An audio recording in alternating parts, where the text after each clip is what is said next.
तो चलिए हम लोग शुरू करते हैं आज राष्ट्रपति। राष्ट्रपति में सबसे पहले आपको याद रखना है अनुच्छेद सब।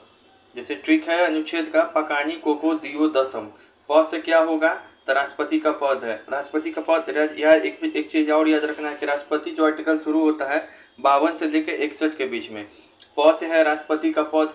का से है कि संघीय कार्यपालिका का जो प्रमुख होगा वो राष्ट्रपति होगा। तो का से कार्यपालिका। नी से है निर्वाचन, तो राष्ट्रपति के निर्वाचन मंडल के बारे में 54 में दिया हुआ है। को फिर क्या आ गया को से होगा तुमको कि कोटा कि इतना वोट पाना पड़ेगा निर्वाचन के लिए, ठीक है ना, कोटा। फिर से क्या है तो का से क्या होगा कार्यकाल, राष्ट्रपति का कार्यकाल 5 वर्ष तक होगा 56 में। फिर दू से क्या होगा कि दोबारा नियुक्त हो सकता है राष्ट्रपति, कितनी बार भी नियुक्त हो सकता है, 57 में है। फिर यो से क्या होगा राष्ट्रपति के बारे में योग्यता है तो 58 में दिया हुआ है। फिर द से क्या होगा तो दशा या शर्तें, क्या क्या कंडीशन है, ठीक है ना, तो वो 59 में दिया हुआ है। फिर स मतलब क्या होगा राष्ट्रपति का शपथ दिया हुआ है तो 60 में दिया हुआ है। फिर म मतलब क्या होगा महाभियोग, तो वो 61 में दिया है। तो ये 52 से लेके 63 61 तक, 52 से लेके 61 तक। 52 में क्या है राष्ट्रपति का पद, आखिरी में क्या है राष्ट्रपति के ऊपर महाभियोग, ठीक है ना। तो ये पूरा आर्टिकल है, ये पूरा याद होना चाहिए, पकानी कोको दियो दसम, ठीक है। अब चलिए कुछ और आर्टिकल है, जब आप राष्ट्रपति पढ़ते हो तो ये सब याद होना चाहिए कि 52 में राष्ट्रपति का पद दिया हुआ है, 53 में दिया हुआ संघीय कार्यपालिका का प्रमुख जो क्या होता है राष्ट्रपति होता है। ये सब तो बात याद ही है इतना तक। यहाँ पर कुछ याद कीजिए, 72 में है राष्ट्रपति की क्षमादान शक्ति, यानी कि आप जो 52 से 61 तक का आर्टिकल पढ़ते हैं तो उसमें राष्ट्रपति का क्षमादान शक्ति नहीं दिया हुआ है। राष्ट्रपति का क्षमादान शक्ति जो दिया हुआ है आपको वो 72 में दिया हुआ, आर्टिकल नंबर 72। कैसे याद करें तो 72 बार क्षमा कर दो नो प्रॉब्लम, 72 बार क्षमा कर दो नो प्रॉब्लम। फिर उसके बाद 78, तो इसमें प्रधानमंत्री का कर्तव्य दिया हुआ है राष्ट्रपति के प्रति। फिर है 86, तो एक है 85 भी है, तो 85 आर्टिकल में दिया हुआ है कि राष्ट्रपति क्या कर सकता है, संसद का सत्र बुला सकता है, सत्रावसान कर सकता है या भंग कर सकता है, ये सब बात दिया हुआ है। फिर है 86 में है सदन को संदेश भेजने का अधिकार है राष्ट्रपति के पास। 87 में क्या है राष्ट्रपति को सदन में क्या करता है विशेष अभिभाषण है उसको, ठीक है ना, विशेष अभिभाषण का अधिकार है। 77 में क्या करता है, 77 में कि भारत सरकार का सारा काम क्या होगा राष्ट्रपति के नाम से होगा। देखो बच्चा को इसमें कंफ्यूजन होता है 53 में और 77 में। 53 में लिखा हुआ था संघीय कार्यपालिका का प्रमुख क्या होगा तो राष्ट्रपति होगा, ये बात लिखा हुआ है। और इस बार 77 में क्या लिखा हुआ है कि भारत सरकार का सारा काम राष्ट्रपति के नाम से होगा। तो ये राष्ट्रपति के संदर्भ में जो आर्टिकल है हमने बता दिया। अभी जो एक एक केस करके देखते हैं हम लोग। अभी जो आर्टिकल जो बहुत फेमस चल रहा है राष्ट्रपति के, ये सॉरी एक कुछ मामला आया था आर्टिकल 361। तो आर्टिकल 361 जो भी आर्टिकल है इसमें विशेषाधिकार मिलता है किसको। अच्छा 105 आर्टिकल जो आपको संसद वाला पढ़ाए थे तो उसमें संसद सदस्यों का था और संसद का था, संसद समितियों का था, लेकिन राष्ट्रपति का वो विशेषाधिकार नहीं था। राष्ट्रपति और या राज्यपाल के विशेषाधिकार का जो वर्णन है वो आर्टिकल 361 में है। वो आर्टिकल किस में है 361 में दिया हुआ है, वो आर्टिकल 361 में दिया हुआ है। ये बात 361 में क्या दिया हुआ है, 361 में दिया हुआ है कि बहुत सारा बात कि देखो यहाँ पे दिया हुआ है, यहाँ पे तो नहीं, यहाँ पे अच्छा ये सवाल समझ लो। संविधान के तहत राष्ट्रपति और राज्य के राज्यपाल वो अपनी शक्ति और कर्तव्य निर्वहन के अंतर्गत किए गए सभी कार्य न्यायालय के प्रति जवाबदेही नहीं होंगे।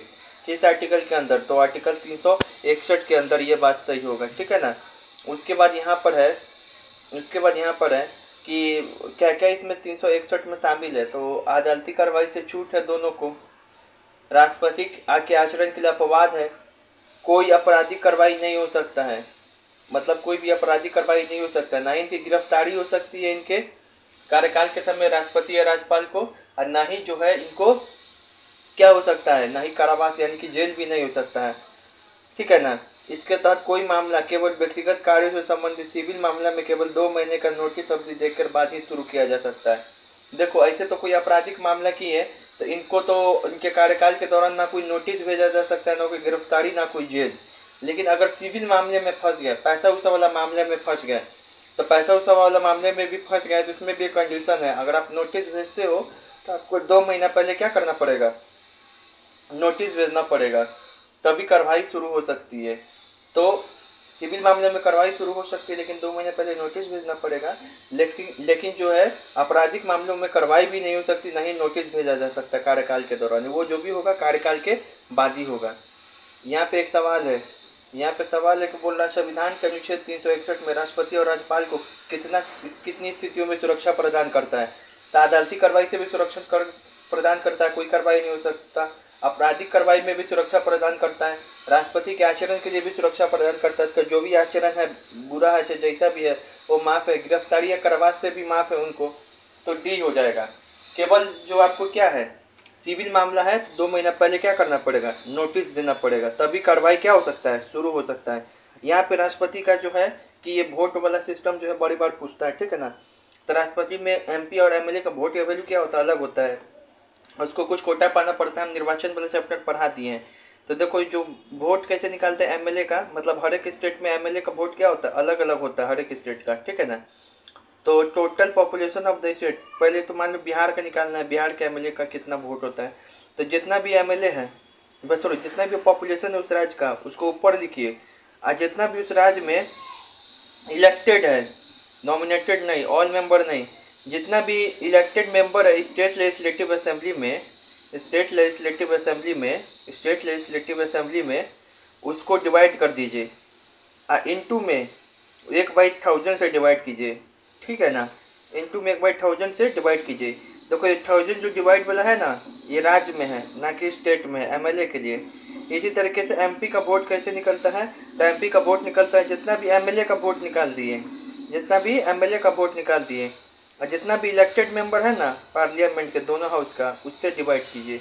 और जबकि उधर क्या था, ऊपर में जनसंख्या लिखा हुआ था एमएलए का वोट निकालने के लिए, और total number of elected member क्या था, स्टेट लेजिस्लेटिव असेंबली का था, अब बाई में 1000 था, ठीक है। तो ये याद हो गया। अब यहाँ पर देखिए कि राष्ट्रपति का जो निर्वाचन है ना, पूछता है कौन कराता है, तो बोलना चुनाव आयोग कराता है भारत का, अपने से नहीं। राष्ट्रपति हो उपराष्ट्रपति हो, दोनों का निर्वाचन चुनाव आयोग कराता है।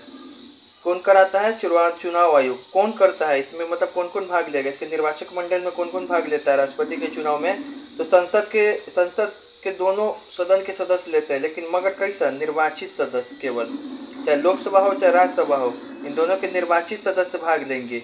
अब आते हैं इधर राज्य में, तो राज्य में केवल विधानसभा ही भाग लेगा, विधान परिषद नहीं। उस भी विधानसभा में कैसा सदस्य, तो निर्वाचित सदस्य। और दूसरा केवल 2 यूटी भाग लेता है राष्ट्रपति के चुनाव में, एक है आपको दिल्ली और एक है दिल्ली, और एक है क्या, एक है आपको पुडुचेरी, एक है दिल्ली और एक है पुडुचेरी, ये दोनों भाग लेता है, ठीक है, राष्ट्रपति के चुनाव में। अब यहाँ पे देखो राष्ट्रपति के निर्वाचन से संबंधित कुछ फैक्ट हैं कि राष्ट्रपति के चुनाव से संबंधित जो भी विवाद होगा, तो उसके विवाद के ऊपर निर्णय कौन करेगा, तो सुप्रीम कोर्ट करेगा। ये 70वां संविधान आर्टिकल 70 में लिखा हुआ है ये बात। फिर उसके बाद लिखा हुआ है कि अगर निर्वाचक मंडल मान लो अपूर्ण हो जाए, पूरा नहीं हो, तो राष्ट्रपति का चुनाव भंग नहीं किया जा सकता है।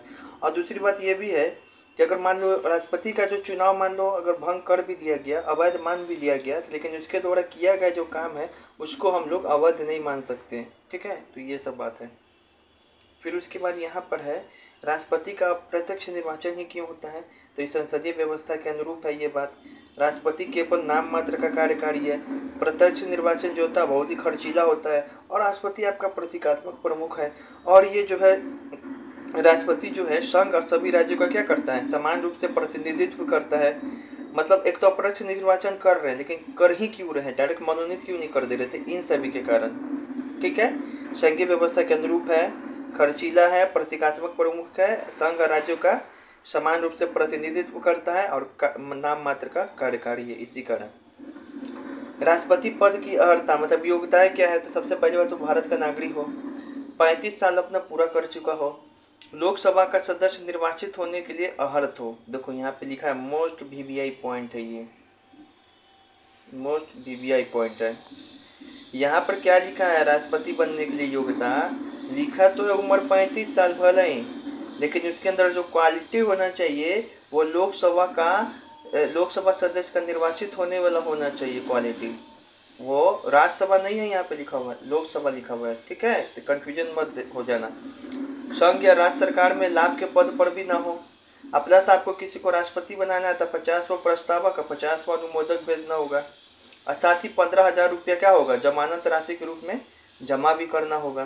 तो ये सारी बात है। उसके बाद जो यहाँ पर है, राष्ट्रपति जो शपथ लेगा कितना नंबर अनुच्छेद में है, 60 में है। दूसरी बात है, जो शपथ लेगा किसके सामने लेगा, तो भारत के मुख्य न्यायाधीश के सामने लेगा। अगर भारत के मुख्य न्यायाधीश एब्सेंट है तो उस समय जो वरिष्ठतम न्यायाधीश है उसके सामने लेगा। अब फिर ठीक है ना, फिर राष्ट्रपति के रूप में कार्य करने को भी शपथ लेता है, कार्य करने वाले को भी शपथ, राष्ट्रपति के कर्तव्यों का निर्वहन करने वाला भी शपथ, राष्ट्रपति के कर्तव्यों का निर्वहन करने वाला भी शपथ लेता है, और राष्ट्रपति के रूप में कार्य करने वाला का भी शपथ लेता है राष्ट्रपति, ठीक है ना। राष्ट्रपति पद के लिए क्या शर्तें हैं, तो संघ या राज्य विधायिका के किसी सदन का सदस्य नहीं होना चाहिए। राष्ट्रपति भले ये उसकी योग्यता में लिखा हुआ है कि लोकसभा सदस्य बनने का वो योग्यता रखता हो, लेकिन वह किसी सदन का सदस्य नहीं होना चाहिए। इंपॉर्टेंट पॉइंट, लाभ के पद पे नहीं होना चाहिए, सब तो हो ही गया। संसद द्वारा निर्धारित उपलब्धि या भत्ता का विशेषाधिकार होगा वो, फिर से उसकी पदावधि के दौरान उसकी उपलब्धियों और भत्तों में कोई कटौती नहीं की जा सकती है। फिर यहाँ पे देखिए, राष्ट्रपति का विशेषाधिकार व उन्मुक्ति, आर्टिकल 361 में पढ़ाए हैं कि आपराधिक कार्यों के लिए इसको आपराधिक लिखे आधिकारिक कार्यों के लिए कोई भी विधिक उत्तरदायित्व जिम्मेदारी नहीं है। इधर विधिक दायित्व का सिद्धांत था ही नहीं हमारे भारतीय संविधान में, ना ही मंत्रियों के लिए, ना ही केंद्र पे, ना राज्य के लिए, ना प्रधानमंत्री के लिए, ना ही राष्ट्रपति के लिए। दूसरा, अगर वो व्यक्तिगत कार्य करता है तो उसके कार्यकाल के दौरान आपराधिक कार्रवाई से उन्मुक्त हो। व्यक्तिगत कार्य करता है तो आपराधिक कार्रवाई से तो मुक्त है, लेकिन अगर व्यक्तिगत कार्यों के लिए सिविल कार्रवाई, क्या है सिविल कार्रवाई, तो सिविल कार्रवाई के लिए है ना, सिविल कार्रवाई के लिए उसको 2 महीना पहले नोटिस भेजा जा सकता है, तब कार्रवाई कर सकते हैं। आपराधिक में तो मुक्त है, लेकिन सिविल में पैसा वसूल मामला में 2 महीना पहले नोटिस भेज के कार्रवाई शुरू किया जा सकता है। ये सब लिखा हुआ है। फिर राष्ट्रपति का पदावधि 5 वर्ष का कार्यकाल होता है। फिर अगले राष्ट्रपति के पद के ग्रहण पद तक बना रहता है। मान लो कि जब तक अगला उसका उत्तराधिकारी नहीं आएगा तब तक वो बना रहेगा। अपना त्यागपत्र किसको देगा राष्ट्रपति, तो उपराष्ट्रपति को देगा। इसको हटाया केवल लिखित तरीके से जा सकता है, महाभियोग से। और एक जो राष्ट्रपति कितनी भी बार अपने पद के लिए क्या हो सकता है, निर्वाचित हो सकता है, कितनी बार भी राष्ट्रपति बन सकता है, आर्टिकल 57 में लिखा हुआ ये बात। दूसरी बात, यहाँ पे राष्ट्रपति पर महाभियोग, राष्ट्रपति पे जो महाभियोग है तो ये 56वां संविधान संशोधन में 56वां आर्टिकल में लिखा हुआ है कि इसका आधार क्या होना चाहिए, किस आधार पर इसको महाभियोग लगा सकते हैं। तो एक ही आधार पर इस पर महाभियोग लगता है, संविधान के उल्लंघन, साबित कदाचार और क्षमता, ये बात नहीं लिखा हुआ है। संविधान के उल्लंघन के आधार पर इस पर महाभियोग चलाने का प्रावधान है।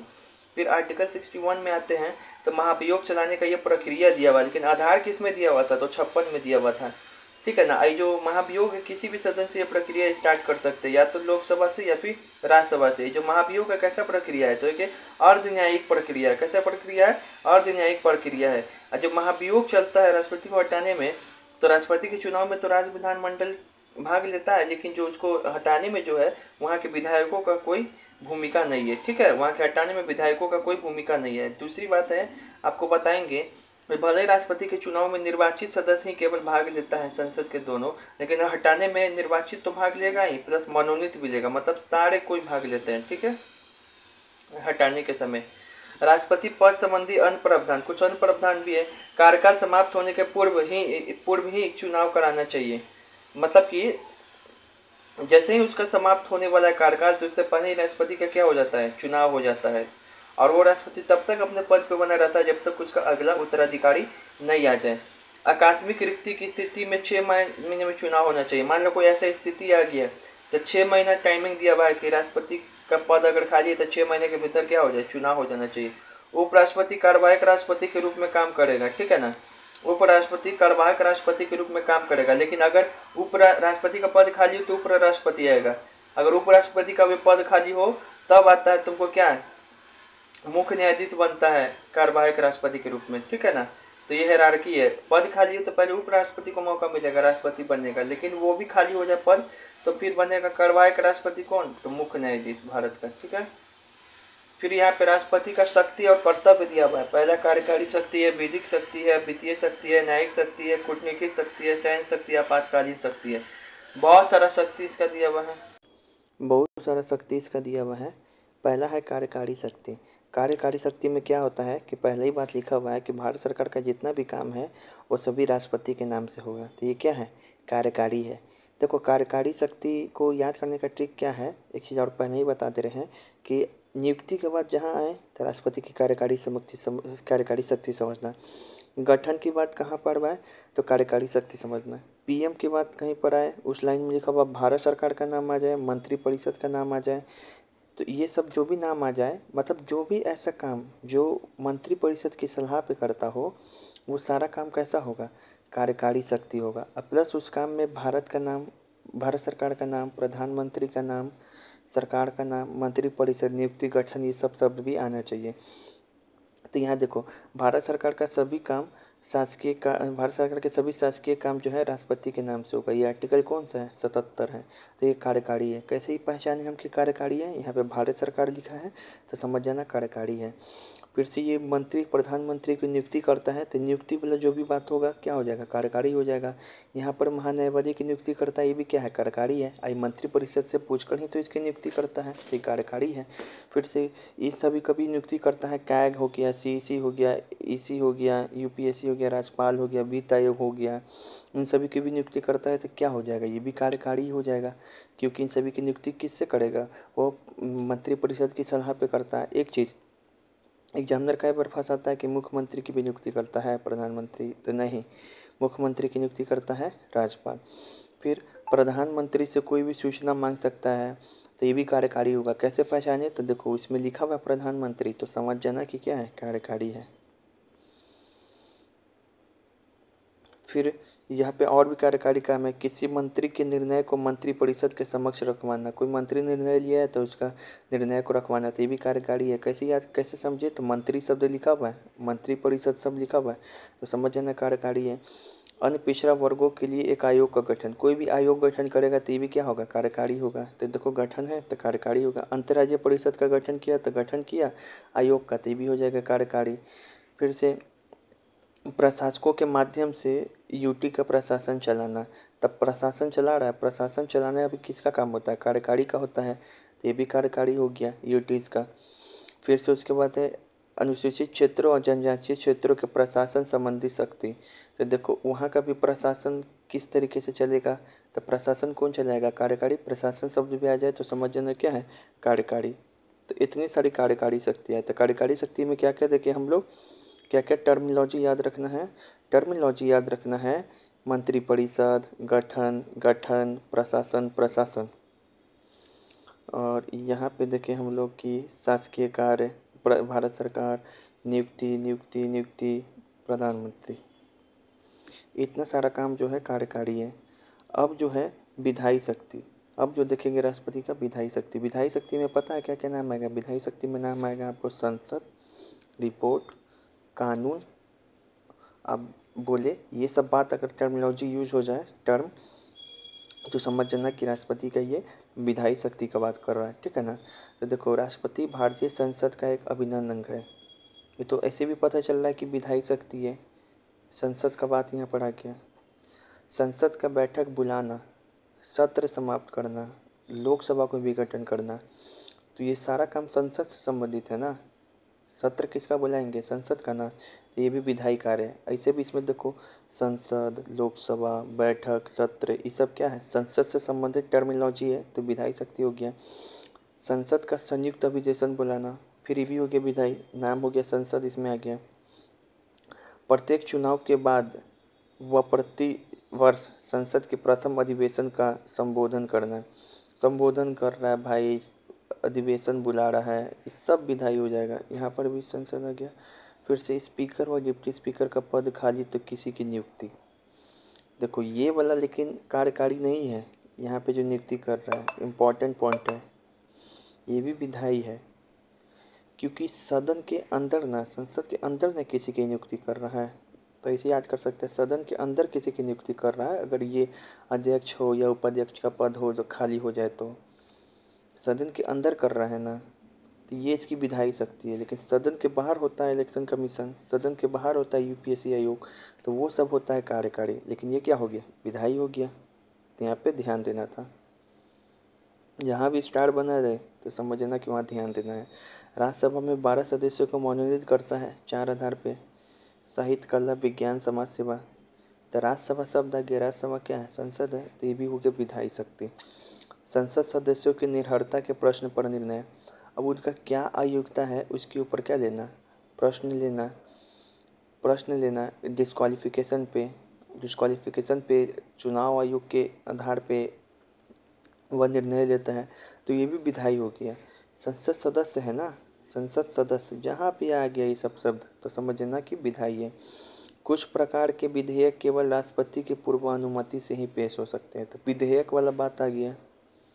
जैसे धन विधेयक हो, राज्यों से संबंधित विधेयक हो, तो केवल प्रेसिडेंट के पूर्व अनुमति से ही पेश होता है, तो ये भी विधायी शक्ति हो गया। संसद द्वारा पारित कैसे पहचाने? तो विधेयक शब्द था यहाँ पे लिखा हुआ। संसद द्वारा पारित विधेयक पर अपना निर्णय देना। संसद कोई विधेयक पारित कर रहा है तो इस पर अपना निर्णय देना, लौटाना, हस्ताक्षर करना, जो भी करना है, तो ये भी विधायी हो गया। कैसे ही समझे तुम? तो एक तो संसद लिखा हुआ है और प्लस विधेयक लिखा हुआ है तो विधायी हो जाएगा। अच्छा, और भी विधायी शक्ति है इसका। राज्यपाल अगर कोई भी विधेयक अगर आरक्षित रख रहा है तो इस पर निर्णय लेना, तो भाई विधेयक शब्द आ गया तो विधायी। संसद के 17 वर्षांत की अवधि में अध्यादेश जारी करना। अध्यादेश जारी करने की शक्ति क्या है? तो ये भी विधायी है, क्योंकि अध्यादेश तो खुद कानून है। फिर से इन सभी की नियुक्ति करना तो था कार्यकारी, लेकिन इन सभी का रिपोर्ट जो है संसद के समक्ष रखवाना, ये हो जाएगा विधायी। कैसे याद किए? तो यहाँ पे देखो संसद लिखा है तो क्या हो जाएगा? विधायी। कुछ यूटीज में शांति, विकास व सुशासन के लिए नियम बनाना, तो देखो ये हो जाएगा तुमको क्या? प्रशासन चलाना था कार्यकारी, लेकिन यहाँ पर बोल रहा है यूटीज के लिए नियम बनाना, तो नियम कौन बनाता है? विधायी बनाता है, विधायिका बनाता है। तो प्रशासन बोल देता तो वहाँ पे होता कार्यकारी, लेकिन नियम बोल रहा है तो नियम हो जाएगा क्या? विधायी। तो विधायी में क्या क्या देखें हम लोग? विधायी में देखें कि यहाँ पे यूटीज के लिए नियम बना रहा है।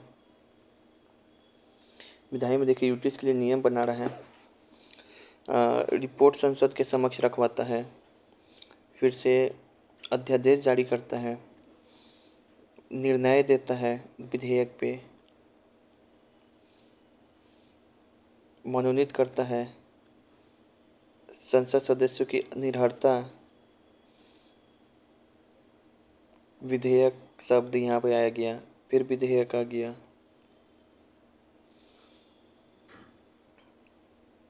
संसद आ गया शब्द, संसद आ गया शब्द, सत्र आ गया, संसद आ गया शब्द, संसद आ गया शब्द, और यहाँ पे डिप्टी स्पीकर की नियुक्ति एक जो है ये विधायी है। देख लिए विधायी कार्यकारी शक्ति देख लिए। अब देखेंगे वित्तीय शक्ति। वित्तीय शक्ति क्या क्या है? तो वित्तीय शक्ति है पैसा वाला। पैसा वाला जहाँ पे मामला आएगा तो वित्तीय होगा। जैसे धन विधेयक राष्ट्रपति के पूर्व अनुमति से ही संसद में पेश होगा। तो देखो यहाँ पे भले ही संसद शब्द आ रहा है, लेकिन ये क्या होगा? विधायी नहीं है, ये वित्तीय शक्ति है। इसके पहले एक ऐसा ही था, तो वहाँ पे धन विधेयक कुछ ऐसा नहीं लिखा था, बस ये चीज़ लिखा था कि जो भी विधेयक हो राष्ट्रपति के पूर्व अनुमति से पेश होता है। स्पेशली इसमें धन विधेयक वाला शब्द नहीं जोड़ा था। धन विधेयक वाला शब्द नहीं जोड़े तब समझ जाना कि विधायी है, लेकिन यहाँ पे धन विधेयक लिख दे स्पेशली तो समझना कि ये वित्तीय शक्ति है। वार्षिक वित्तीय विवरण को संसद के समक्ष रखवाना। अब बजट है तो बजट क्या है? पैसा से संबंधित है, तो ये होगा वित्तीय। राष्ट्रपति की सिफारिश से ही अनुदान की मांग की जाती है। राष्ट्रपति से पहले पूर्वानुमति लेगा तभी अनुदान की मांग करेगा। तो अनुदान की मांग ये भी क्या है? पैसा से संबंधित है, तो विधायी।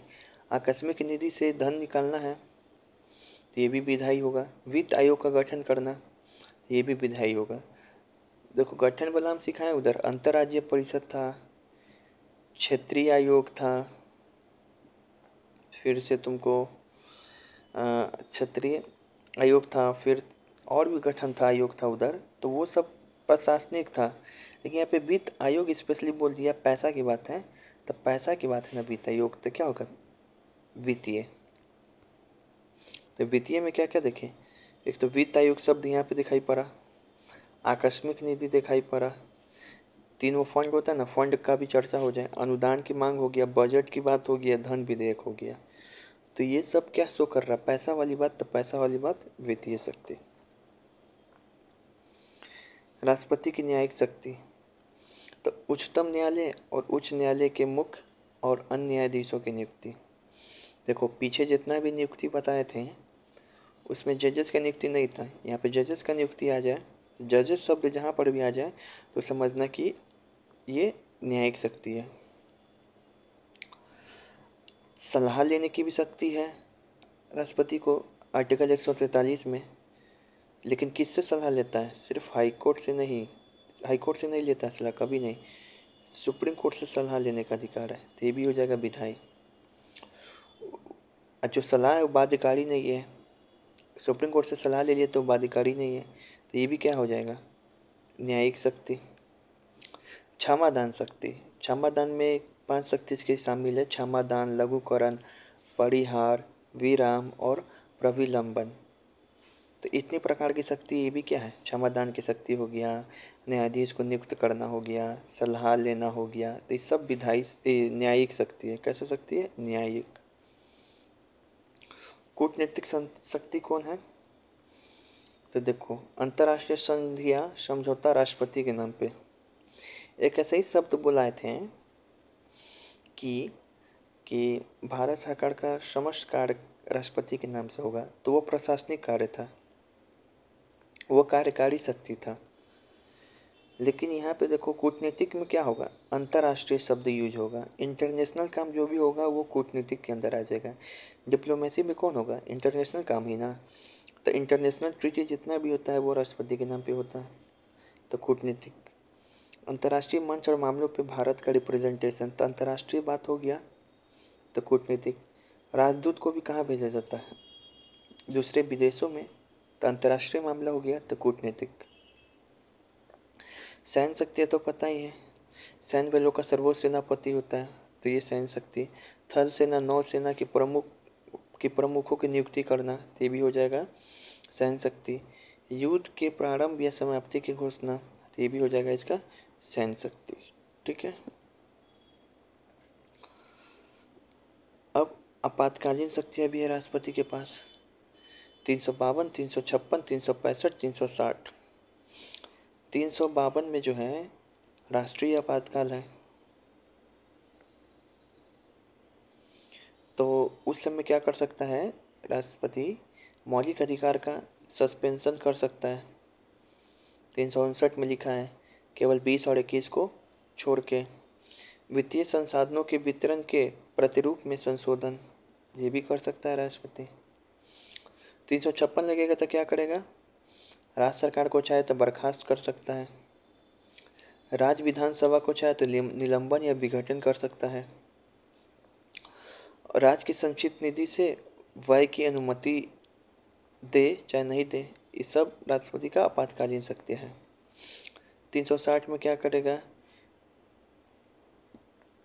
कि मतलब न्यायाधीश के भी या जितने कर्मचारी उसके वेतन में कमी करने का निर्देश दे सकता है, यहाँ तक कि न्यायाधीश के भी।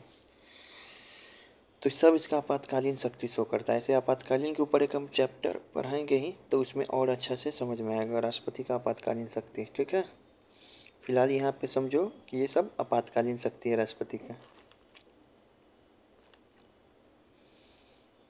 लेकिन एक चीज़ याद रखो, अभी जितना भी शक्ति बताए हैं, आपातकालीन शक्ति हो, क्षमादान शक्ति हो, न्यायिक शक्ति हो, कार्यकारी शक्ति हो, प्रशासनिक शक्ति हो, वित्तीय शक्ति हो, विधायी शक्ति हो, इन सभी शक्ति का प्रयोग राष्ट्रपति जो है खुद से नहीं कर पाता है, ये मंत्रिपरिषद की सलाह से करेगा। इसी कारण ये सब जो शक्ति है जो प्रेसिडेंट का, ये स्वविवेकीय शक्ति नहीं है।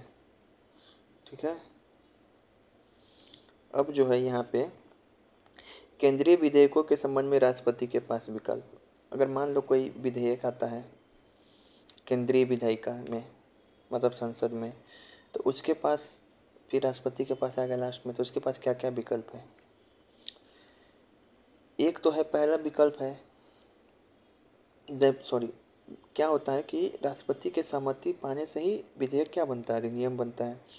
तो राष्ट्रपति का इस जब आता है तो इसके पास 3 विकल्प है। पहला विकल्प है कि वो एक्सेप्ट कर ले, स्वीकृति दे दे, तो अधिनियम बन जाएगा। दूसरा विकल्प है कि वह क्या करे, अपनी स्वीकृति को क्या करे, सुरक्षित रखे, क्या करे, सुरक्षित रखे, अपने पास रख ले, हाँ या ना बोले।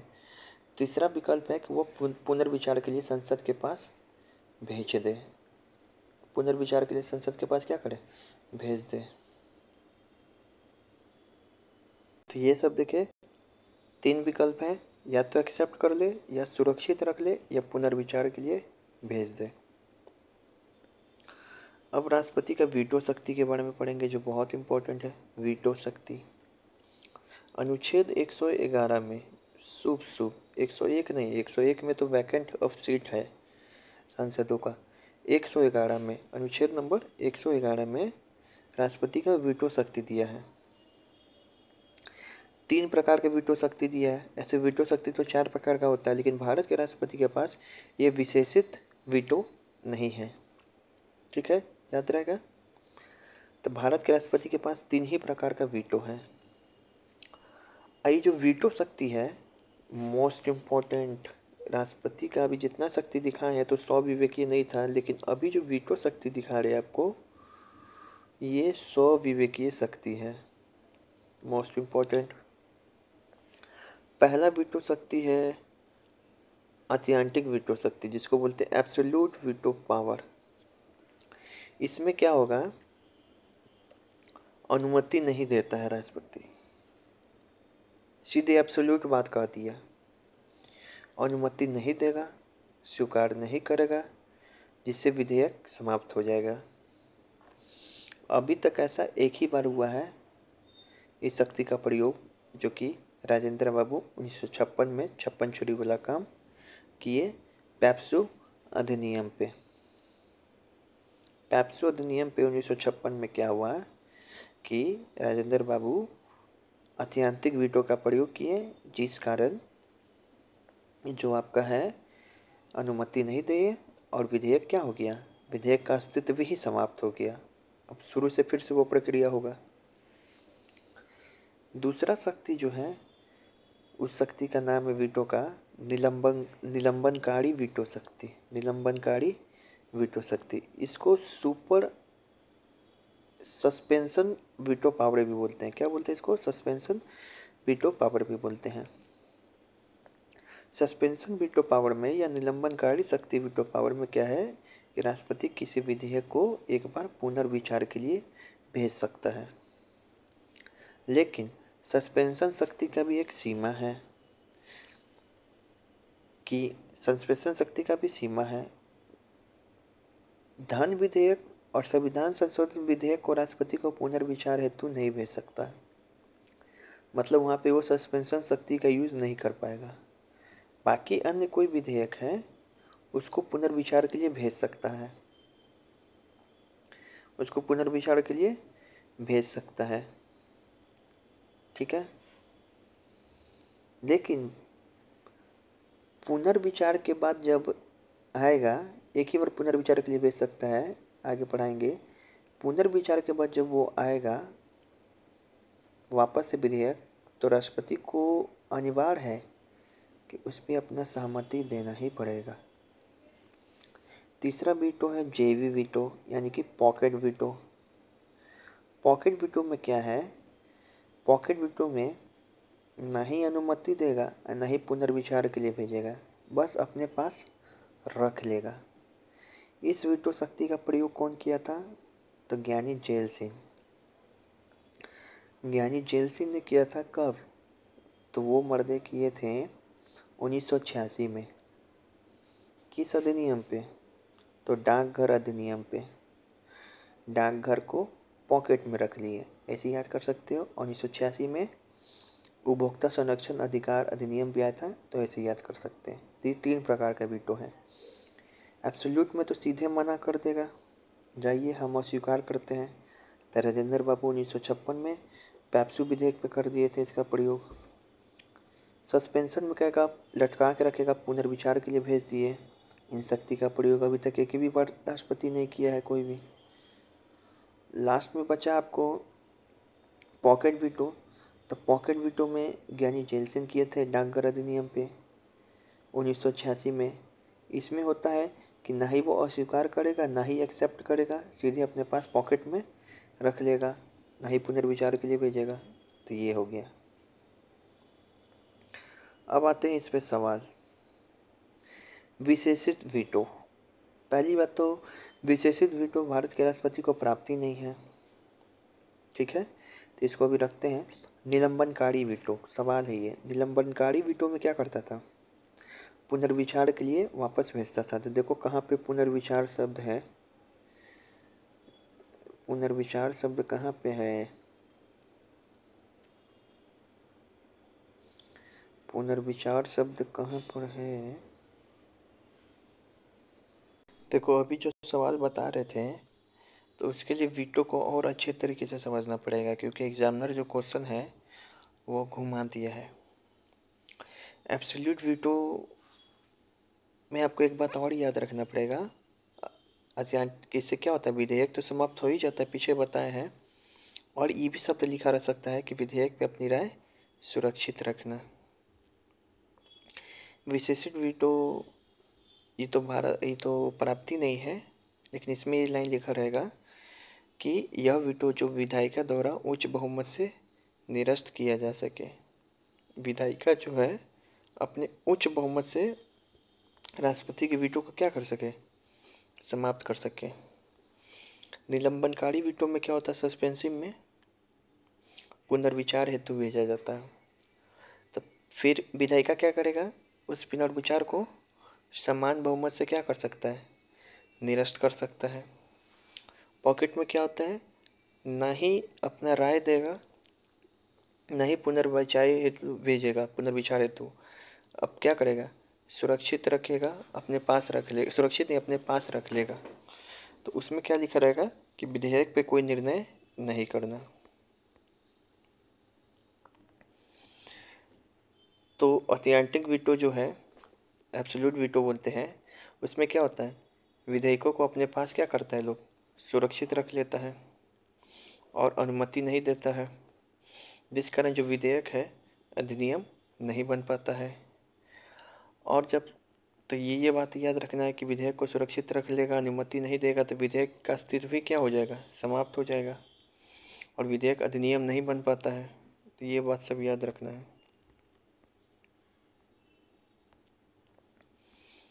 फिर इसमें क्या है, सस्पेंसिव में तो विधेयक को संसद क्या करेगा, पुनर्विचार हेतु लौटा सकता है। संसद क्या करेगा, पुनर्विचार हेतु वापस लौटा सकता है। यही बात है, संसद एक बार पुनर्विचार हेतु लौटा सकता। और क्या बात लिखा रहेगा, लेकिन जब पुनर्विचार हेतु लौटा सकता, लेकिन संसद दोबारा पुनर्विचार के बाद भेजेगा विधेयक, तो राष्ट्रपति को उसके ऊपर बाध्यकारी है एक्सेप्ट करना।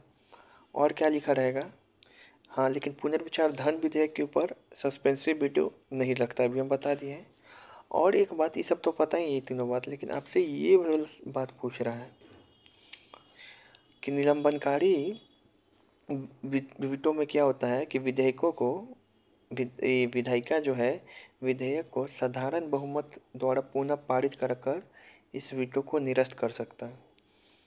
मतलब जो संसद है पुनः इस विधेयक को क्या करेगा, साधारण बहुमत से पारित करा देगा, और राष्ट्रपति के वीटो को क्या करेगा, निरस्त कर देगा। ठीक है। पॉकेट वीटो में क्या होगा, तो पॉकेट वीटो में क्या होता है, ना ही सहमति देगा ना ही अस्वीकार करेगा ना ही लौटाएगा। इस विधेयक को अनिश्चित काल के लिए लंबित कर देगा। विधेयक पर ना सकारात्मक निर्णय देगा ना ही नकारात्मक निर्णय, ना ही अनुमति देगा ना ही पुनर्विचार। ठीक है, ये राय सुरक्षित नहीं।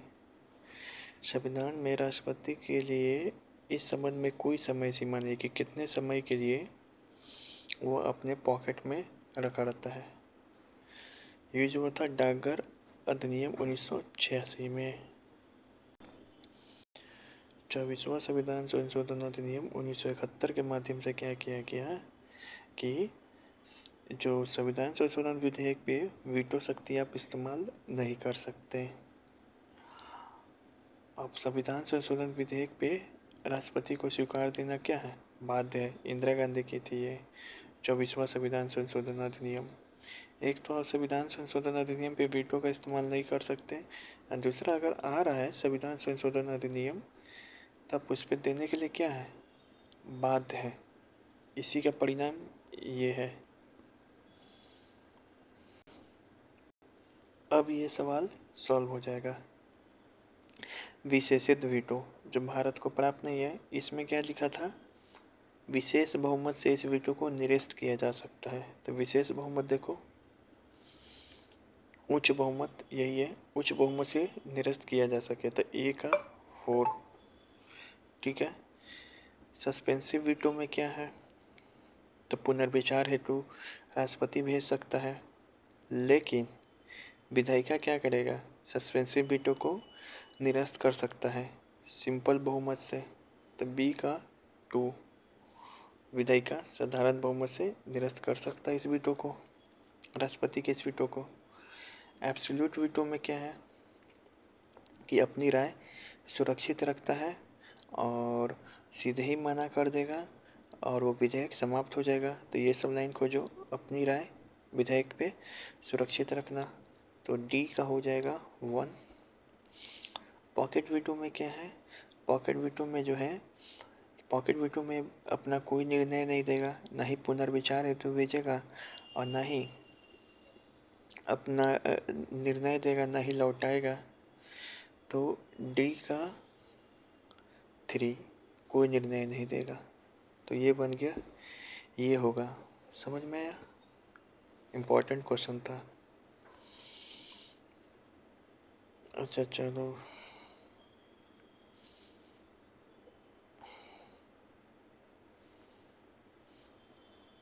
अच्छा ये देखो, अगर मान लो राज्यपाल के पास भी विकल्प है कि वो क्या कर सके, राष्ट्रपति के लिए विधेयक आरक्षित कर सकता है, तो राज्यपाल के पास क्या क्या विकल्प है जब राज्य विधेयक आएगा, या तो वो एक्सेप्ट कर दे या अस्वीकार कर दे, या फिर पुनर्विचार हेतु लौटा सकता मगर धन विधेयक को छोड़ के, संविधान संशोधन विधेयक को छोड़ के, और राज्य विधेयक को राष्ट्रपति के विचारार्थ भेज सकता, या फिर राष्ट्रपति के लिए वो विधेयक को क्या कर सकता है, आरक्षित रख सकता है। जब आरक्षित रख दिया राज्यपाल राष्ट्रपति के लिए, तब राष्ट्रपति के पास क्या क्या विकल्प है, वह एक्सेप्ट कर ले, वह स्वीकार कर दे राष्ट्रपति, मतलब राज्यपाल जो विधेयक रखा है राष्ट्रपति के लिए, तो राष्ट्रपति क्या कर सकता है, एक्सेप्ट कर सकता है और स्वीकार कर सकता है। तीसरा, वह जो है राज्य विधेयक को वापस लौटा सकता है मगर धन विधेयक को नहीं। या फिर देखो केंद्र में क्या होता था कि पुनर्विचार के बाद अगर वापस आता है राष्ट्रपति के पास कोई विधेयक, तो राष्ट्रपति बाध्य था केंद्र में, लेकिन राज्य में अगर राष्ट्रपति के पास पुनर्विचार के पास वापस आता है कोई विधेयक, तो उसके लिए राष्ट्रपति बाध्य नहीं है। इम्पोर्टेंट है ये, ठीक है। अच्छा, संयुक्त अधिवेशन बुलाने की शक्ति किसके पास है, तो राष्ट्रपति के पास है। संयुक्त बैठक करने की, बुलाने की अध्यक्षता कौन करेगा, तो लोकसभा अध्यक्ष करता है। तभी तक 3 बार संयुक्त बैठक बुलाया जा चुका है राष्ट्रपति के द्वारा, एक 1961 में, एक 78 में, एक 2002 में। ठीक है, ऐसे याद करना है। ट्रिक द ब अ क, दहेज बुलाया 1961 में, बैंकिंग बुलाया था 1978 में, आतंकवाद बुलाया था 2002 में। दूसरी बात है 1961, 1968, 2002। दहेज वाला किसके समय आया था, तो प्रेसिडेंट कौन था उसमें, तो राजेंद्र बाबू। बैंकिंग वाला के समय प्रेसिडेंट कौन था? तो नीलम संजीव रेड्डी। नीलम बैंकिंग। दहेज राजेंद्र। आतंकवाद वाला किसके समय आया था? अब्दुल कलाम के समय। तो अब्दुल आतंकवाद। तो किसके समय कौन आया? कब पारित हुआ? प्रेसिडेंट कौन था? संयुक्त बैठक के समय। तो याद रहेगा बिल्कुल। तब नेक्स्ट वीडियो में मिलते हैं।